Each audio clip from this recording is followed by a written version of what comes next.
Good morning, Barstow. Yesterday was the 100th day of school. To celebrate this occasion, many of the lower school faculty and students dressed as if they were 100 years old. You're lucky that you're not as old as me, so you don't have as much as me. Are you my type? We'll tell you what the 7th grade students learned about their blood type. And we'll give you an update on the coat drive. All of this and much more coming up on BTVN.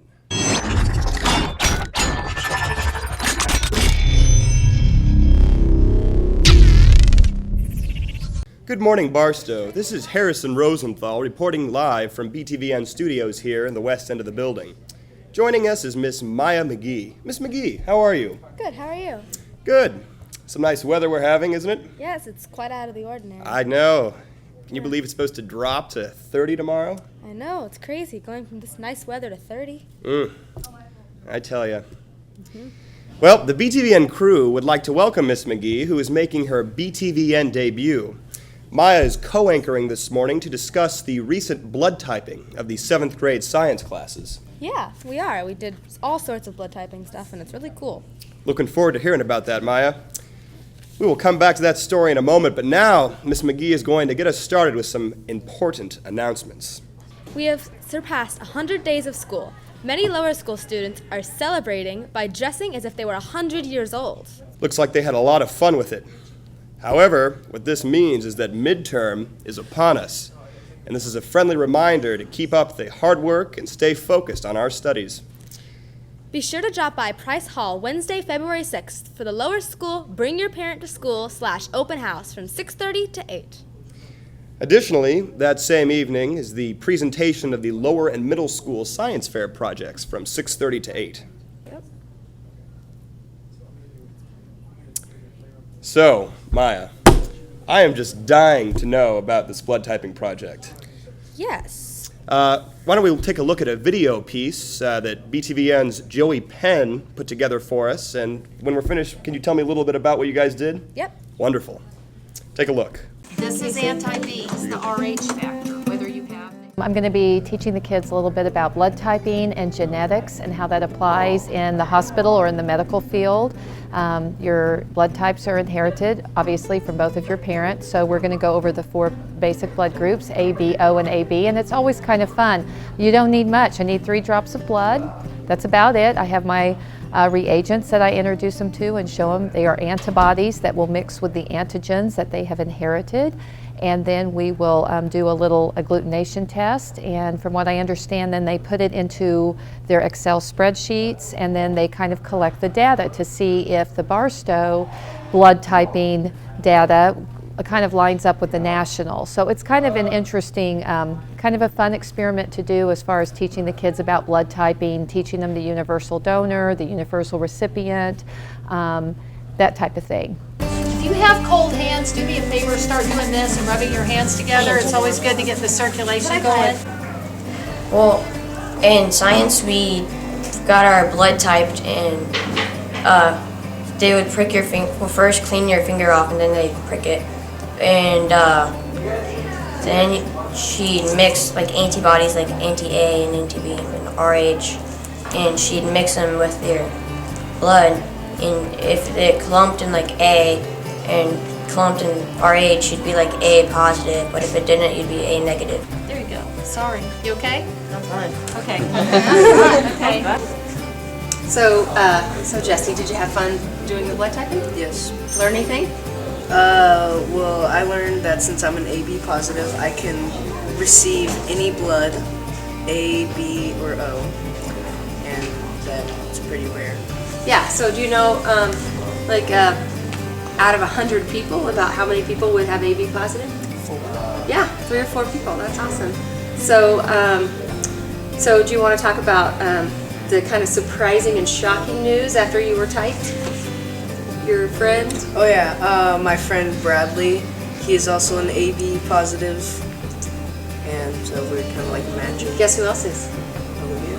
And me.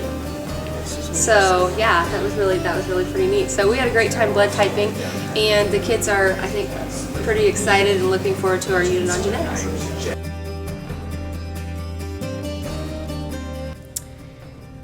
Well, you know, Maya, I was going to make a pun today about blood types, but I was afraid I'd get a negative response.